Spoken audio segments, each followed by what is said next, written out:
지금부터 AI들 소속 타시오 팀의 발표를 시작하도록 하겠습니다. 안녕하세요. 저는 이번 발표를 맡은 팀장 김성지입니다. 여러분, 혹시 택시 주로 자주 애용하시나요? 네, 자, 여러분들의 답변을 제가 들을 수가 없으니까 이제 공감 가실 사항을 하나 만들어 보죠. 이 추운 날씨에, 지금 발표 영상 찍는 시점은 겨울입니다. 보실 때는 뭐 여름이시면 이 더운 날씨에 느낌 아시죠? 네, 무튼 이 추운 날씨에 제가 급하게 어딜 가야 돼요. 그래서 뭐 무슨 일인지 모르겠는데 무튼 빨리 가야 돼서 택시를 타려고 했어요. 그래서 일단 도로로 나갑니다. 근데 여기서 문제가 생기죠. 뭐죠? 택시가 안 보여요. 급하고 바쁘고 막 춥고 귀 시리고 막 이러는데 택시가 보이질 않습니다. 쭉 기다리다가 드디어 저 건너편 사거리에서 택시가 보였네? 그런데 나를 못 보시고 좌회전을 해버리시는 이러한 참 쉽지 않은 이런 상황. 콜택시 부르시면 되잖아요. 여러분 이제 모두 가슴에 손을 얹고 생각해 봅시다. 콜택시를 불렀어요. 근데 내 눈앞에 택시가 있네? 뭐 빈 차네? 근데 콜택시 기사님은 10분 뒤에나 도착하신다네. 근데 눈앞에 택시 기사님께서 갑자기 나를 빤히 쳐다보시네. 에이, 어쩔 수 없다. 저렇게 나를 바라봐 주시는데 일단 타고 가야지 뭐. 이 경험 있으십니까? 없으십니까? 네, 저는 솔직하게 말씀드려서 없습니다. 저는 없어요. 찔리셨던 분들 참 쉽지 않아요. 이제 사람이 의리라는 게 그렇습니다. 그럼 이제 택시 운행 현황에 대해서 좀 더 자세하게 알아보기 위해 간단한 영상을 먼저 시청하도록 하겠습니다.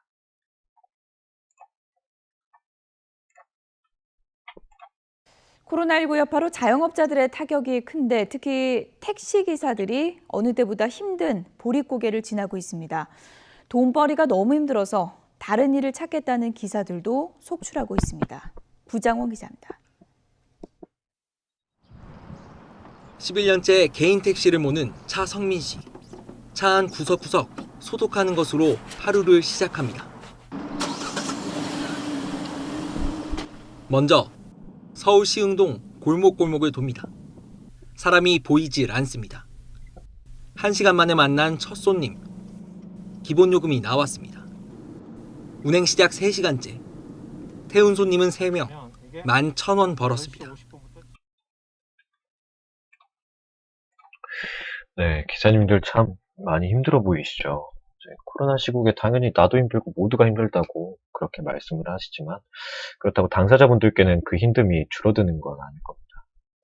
네, 그렇다면 이러한 문제를 어떻게 해결할 수 있을까요? 해결을 할 수가 없다면 어떻게 조금이라도 그 힘듦을 덜어드릴 수 있을까요?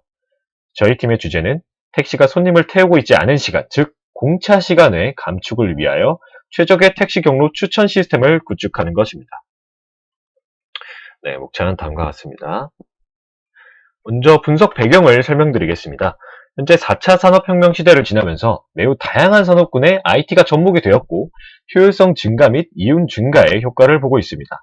하지만 택시 운행 시스템은 택시 기사님의 경험에만 의존하는 비효율적인 운행이 높은 비중을 차지하고 있습니다.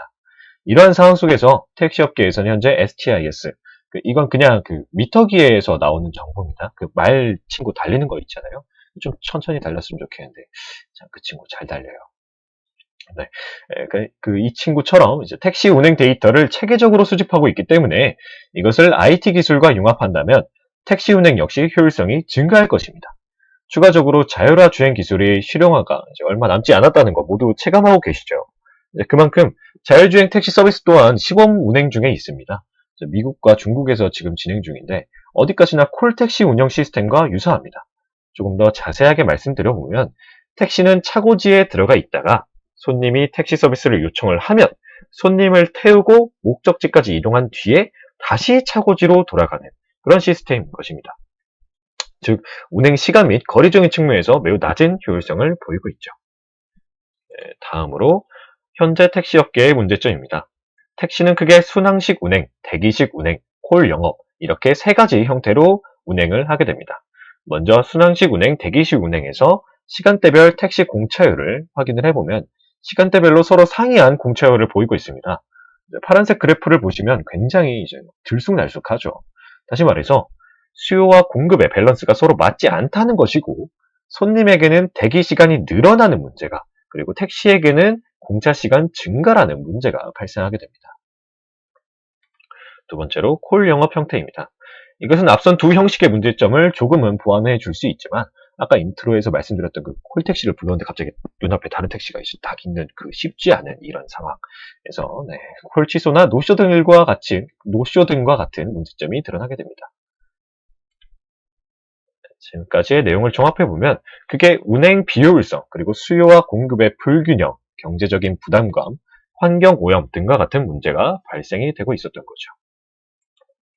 자, 이런 상황 속에서 저희 팀이 제시하는 해결책의 로직은 다음과 같습니다.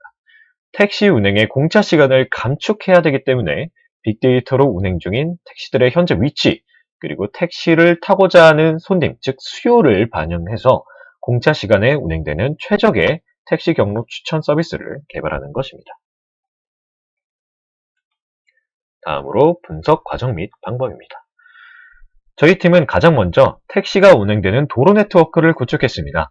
여기에는 150m 간격의 도로 정보 데이터와 그리고 서울시 전체 도로 네트워크 정보를 융합시켜서 서울시 도로 네트워크를 이렇게 구축했습니다.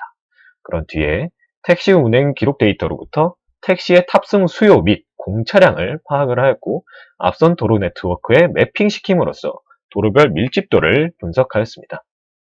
여기서 밀집도를 의미하는 것은 이제 손님을 태울 확률을 나타내는 것인데 분자는 택시 수요량 그리고 분모는 택시 공급량으로 수요량이 크면 클수록 그리고 공차량이 작으면 작을수록 밀집도는 커지게 되는 것이고 그리고 손님을 태울 수 있는 확률도 역시나 커지게 되는 것입니다.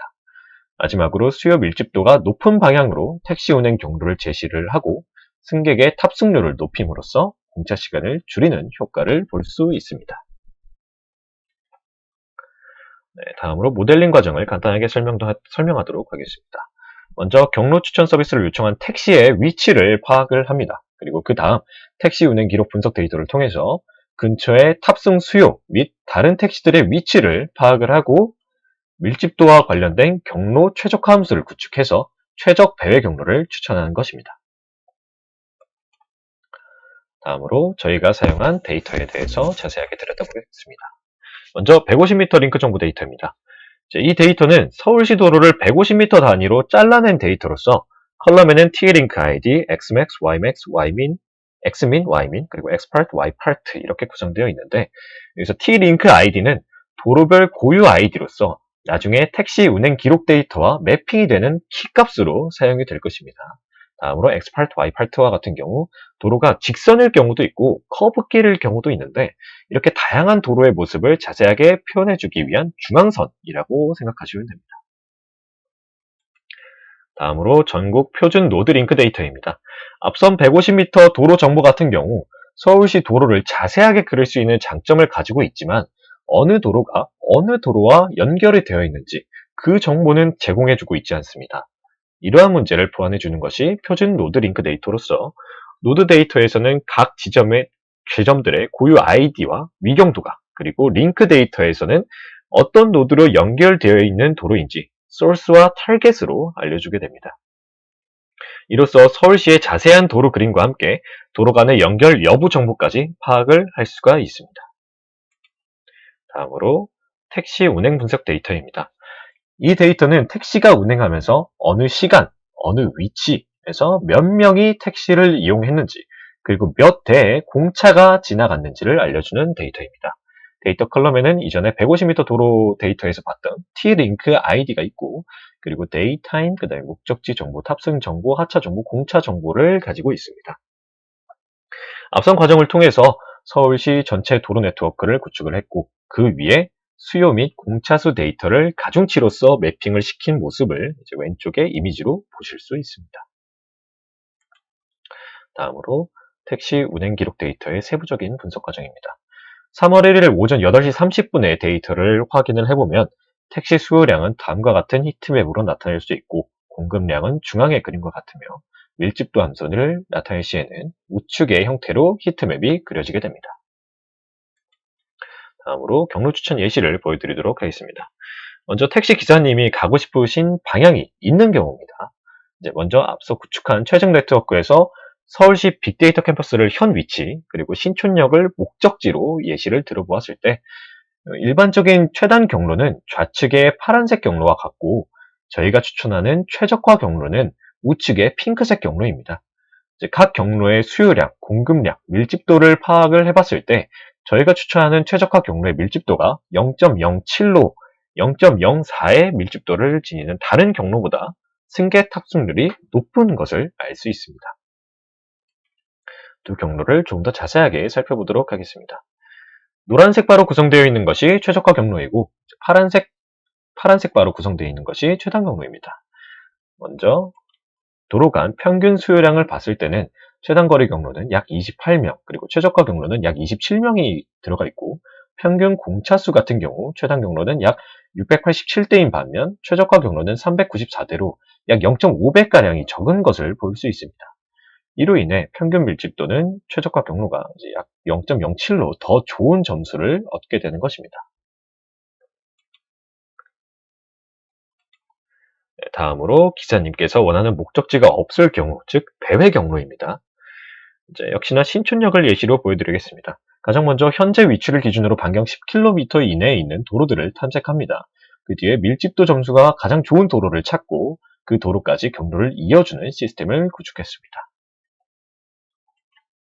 다음으로 두 알고리즘이 동작하는 방식에 대해서 간단하게 살펴보도록 하겠습니다. 먼저 원하는 목적지가 있을 경우입니다. 가장 먼저 현재 위치와 목적지의 위치를 파악한 뒤에 미리 구축해 놓은 해시 테이블을 이용해서 근처 노드를 탐색을 합니다. 이렇게 근처 노드를 먼저 탐색하는 이유는 시간 복잡도를 조금 줄이기 위한 것입니다. 서울시에는 도로가 약 2만 개가량이 있고 도로를 구성하는 노드는 약 8천 개가량이 많은 노드들로 구성되어 있습니다. 이러한 많은 노드들로부터 가장 가까운 친구를 탐색하기 위해서는 일일이 모든 노드와의 수치를 비교해야 됩니다. 굉장히 비효율적인 작업이죠. 그런데 우리가 생각해 봤을 때 지도에서 가장 가까운 곳을 찾을 때 어떻게 하시나요? 먼저 이렇게 기준점을 보고 기준점과 가까이 들어가 있는 위치들을 먼저 파악을 한 뒤에 자세하게 다시 살펴봐서 가장 가까운 친구 하나를 찾으시죠. 네, 이러한 과정을 제가 직접 그냥 코드로 그대로 나타냈다고 보시면 되고 전체를 상대로 계산하는 것보다 훨씬 빠르게 작업이 이루어지는 장점을 가지고 있습니다. 네, 다음으로 가장 가까운 도로의 노드를 이렇게 빨간색으로 탐색한 모습이고 그리고 출발지와 목적지 근처 범위 안에 있는 도로들을 탐색한 모습입니다.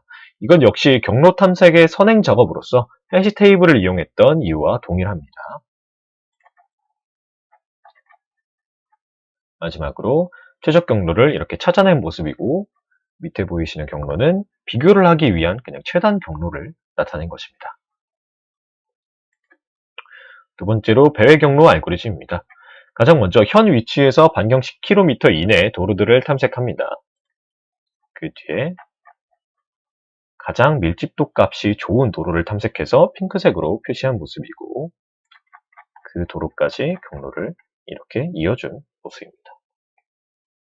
하지만 여기서 문제점이 있는데 이건 역시 예시와 함께 설명드리도록 하겠습니다. 네, 보시는 것은 또 다른 예시로서 현재 위치에서 가장 좋은 도로를 찾아서 경로를 이은 모습입니다. 그리고 다음은 같은 위치에서 두 번째로 좋은 도로를 찾아서 경로를 이은 모습입니다. 각 경로에 대한 정보를 패스1, 패스2에 저장해서 최적 정도를 파악해 봤을 때 패스1 같은 경우에는 평균 수요량이 약 8명, 패스2는 23명, 그리고 패스1의 평균 공차량은 440대, 패스2는 996대로 집계가 되어 있고 각 경로의 평균 밀집도 값은 0.019 그리고 0.023이 됩니다. 즉 가장 점수가 좋은 도로와 경로를 이었을 때보다 그 패스1보다 두 번째로 좋은 도로와 경로를 이었을 때 패스2의 점수가 좀 더 좋게 나온 것입니다. 이것에 대한 원인으로는 각 경로들은 현재 위치로부터 가장 좋다고 생각하는 도로까지의 경로를 이어주는데 그 사이에서 지나치는 도로들이 있을 것이고 각 도로는 역시나 밀집도 값을 가지고 있을 것입니다. 이러한 상황 속에서 첫 번째 경로는 가장 밀집도 함수 값이 좋은 도로, 이거 한 개를 가지고 있지만 평균적으로 밀집도의 값이 이제 좋지 않게 나타나는 것이고, 두 번째 경로는 비록 밀집도 함수 값이 두 번째로 좋은 노드를 가지고 있지만 평균적으로 밀집도 값이 더 좋게 나오게 된 것입니다. 하지만 이 경로 역시 승계 탑승 확률이 가장 높은 특정 지점을 빨리 갈 수 있다는 점에서 유의미하기 때문에 사용자의 옵션으로 남겨두고 밀집도 값이 평균적으로 좋은 링크를 찾아내는 알고리즘을 새롭게 구축하게 될 예정입니다. 절대 아까워서 남겨두는 게 아니에요. 굉장히 유의미합니다, 이것도. 네, 그렇습니다. 다시 PPT로 넘어와서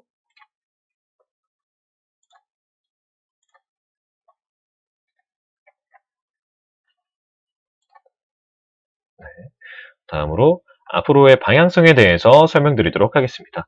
지금까지 진행했던 데이터는 모두 과거의 데이터이기 때문에 현재의 수요를 유동적으로 반영하지는 못하고 있습니다. 이것을 보완하기 위해서 현재 혹은 미래의 수요를 예측하는 모듈을 구축할 예정입니다. 가장 먼저 왼쪽 하단처럼 텍스트로 되어 있는 과거의 수요 데이터를 하나의 히트맵 이미지로 나타냅니다. 텍스트 데이터는 하루에 이제 몇십억 개나 되는 데이터로 구성되어 있기 때문에 이것을 하나의 히트맵이라는 이미지로 변환을 시켜서 시간 복잡도를 줄일 예정입니다. 그 뒤에 LSTM 기법을 이용해서 미래의 이미지를 예측하고 CNN 분석을 통해 히트맵 이미지를 다음과 같이 이제 위치 그리고 수요 텍스트 데이터로 변환을 시킴으로써 수요 예측 모델을 구축할 예정입니다. 저희 프로젝트의 기대 효과는 다음과 같습니다. 먼저 환경적인 측면에서 탄소 배출량 감소를, 소비자 측면에서 택시 대기 시간 감소를, 그리고 택시 기사님 측면에서 운행 효율성 증가를 기대할 수 있으며, 마지막으로 자율주행 택시가 활성화될 경우에 저희와 같은 경로 추천 모델이 사용이 될 수밖에 없습니다. 그렇기 때문에 미래지향적인 프로젝트라고 볼 수 있습니다. 네, 여기까지 타시오 팀의 발표였습니다. 긴 시간 시청해주셔서 감사합니다.